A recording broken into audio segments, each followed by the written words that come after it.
Hello बच्चों, आइए देखते हैं एक्सक्रीटरी सिस्टम। आपने इसका पहला टॉपिक देख लिया, अभी दूसरा टॉपिक स्टार्ट होगा जिसमें आपको किडनी के बारे में कुछ बेसिक चीज़ों को पढ़ना होगा। उसके बाद एक वीडियो और बनेगा, उसमें हम लोग पढ़ के इसको ख़त्म कर देंगे। ठीक है, अभी फाइनल हो चुका है, लगभग थोड़ा ही है। ठीक है, देखिए किडनी के बारे में पढ़ते हैं बच्चों। जो किडनी होती है, आप यहाँ देख पा रहे हैं एक व्यक्ति बना हुआ है आपके सामने, और इसके यहाँ पर क्या है, किडनी यहाँ पर जस्ट यहाँ पर बना है। मतलब इसके ऊपरी हिस्से पे क्या है, आंत है, और अंदर क्या है, किडनी है। ऊपर इसके कई सारे अंग हैं, फेफड़ा हो गया, दिल हो गया, हार्ट हो गया, या फिर इधर लीवर हो गया। ये सभी अंग ऊपर मौजूद होते हैं और किडनी जस्ट नीचे होती है। ठीक है, इस तरह से किडनी हमारे शरीर में मौजूद होती है और इस किडनी के बारे में हम लोग पढ़ते हैं। देखिए यहाँ पर देखिए, किडनी एक प्रमुख उत्सर्जी अंग है। कैसा अंग है बच्चों? उत्सर्जी अंग है। उत्सर्जी का मतलब होता है किसी पदार्थ को निकालने वाला। ठीक है, ये सबसे प्रमुख उत्सर्जी अंग इसलिए माना जाता है कि सबसे ज़्यादा बीमारी वाली चीज़ को यही बाहर कर देता है। समझे कि नहीं? मतलब सबसे ज़्यादा गंदगी को बाहर निकालने का काम कौन करता है? तो आपका किडनी करता है। इसे लोग गुर्दा बोलते हैं। गाँव के लोग क्या बोलते हैं? गुर्दा। गुर्दा बोलते हैं, वो अपने आप से बोलते हैं, उनको भाई ठीक लगता है गुर्दा बोलना। ठीक है, ठीक है, किसी का गुर्दा उर्दा खराब जाता है तो लोग बोलते नहीं है कि उसका गुर्दा खराब गया, किडनी खराब जाता है। तो एक व्यक्ति एक किडनी पर भी जी लेगा, उसको कोई दिक्कत नहीं होगी। ठीक है, इसका आकार जो होता है वो सेम के बीज के आकार के जैसा होता है ना। इसकी संख्या लगभग 1 मिलियन होती है। नेफ्रॉन की संख्या 1 मिलियन होती है। किडनी की संख्या तो जानते ही हैं आप लोग, 2 किडनी होते हैं, इसको बताने की जरूरत नहीं है। इसकी संख्या कितनी होती है? किडनी की 2 होती है। आकार इसका सेम के बीज के आकार के जैसा होता है। बाकी भार इसका तो कल ही बता दिए थे, इससे पहले ही बता दिए हैं कि 140 ग्राम का होता है, लगभग 300 ग्राम, है ना। 2 किडनियों का वजन कितना हो जाता है? लगभग 300 ग्राम। 280 ग्राम लगभग वही बन जाता है, लगभग 300 ग्राम। ठीक है, इसके ऊपर एक पतली झिल्ली पाई जाती है। इस किडनी के ऊपर पतली पतली झिल्ली पाई जाती है। देखिए झिल्ली किसे कहते हैं? हमारे शरीर पे भी तो एक पतली झिल्ली है, त्वचा, खाल है कि नहीं? आंख के ऊपर एक पतली झिल्ली है कि नहीं, जिसे आप क्या बोलेंगे? कार्निया बोलते हैं कि नहीं? फेफड़े के ऊपर प्लूरा मेम्ब्रेन होता है। हार्ट के ऊपर भी कार्डियक नामक झिल्ली होती है।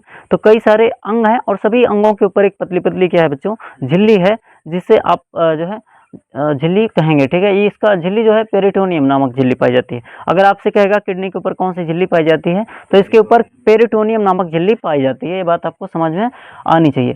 दाहिनी किडनी थोड़ा नीचे होती है बच्चों। दाहिनी किडनी क्या होती है? थोड़ा नीचे। तो बताए तो थे कि लीवर की वजह से दाहिनी किडनी क्या होती है? थोड़ा सा नीचे होती है ना। बाकी लीवर का दबाव के कारण, ये हाँ बता लिखे तो हैं कि लीवर के दबाव के कारण क्या होती है? दाहिनी किडनी थोड़ा सा नीचे होती है और बाईं किडनी थोड़ा सा ऊपर होती है, क्योंकि इधर तो लीवर है नहीं, है ना।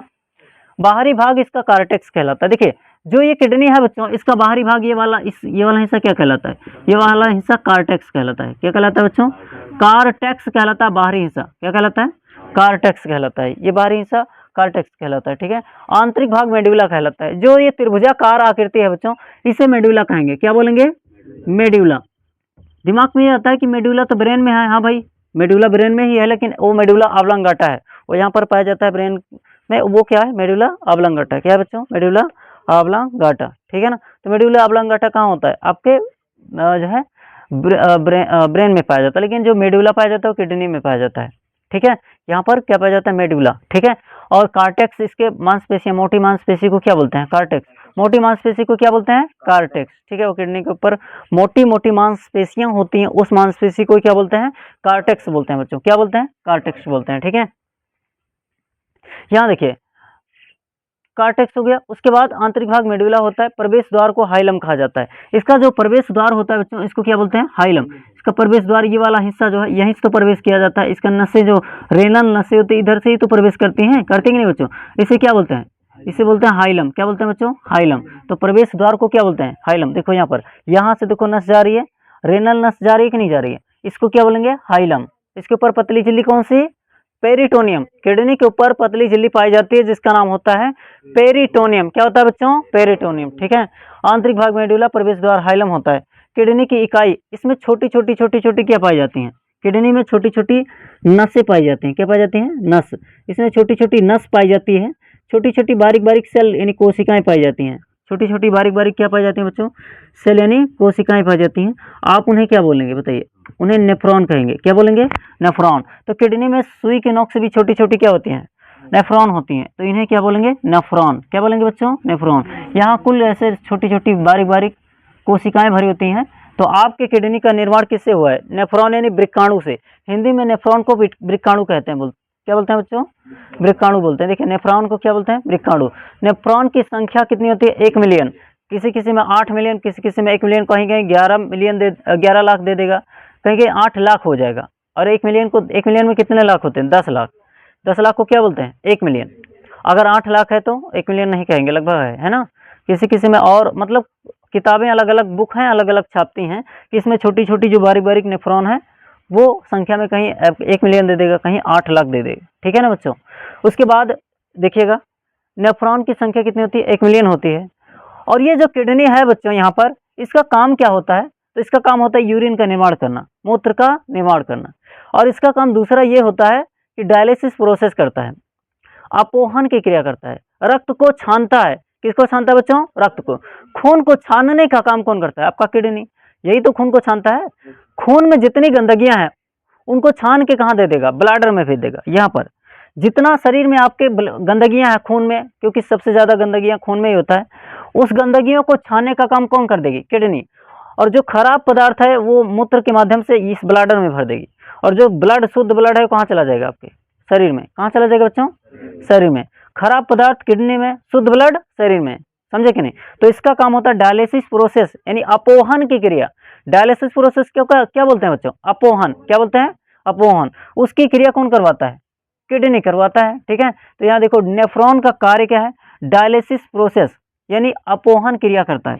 अपोहन किसे कहेंगे बच्चों? ब्लड को साफ, अपोहन लिख दिए, अपोहन। इसका काम होता है ब्लड को साफ करना। ब्लड को क्या करना बच्चों?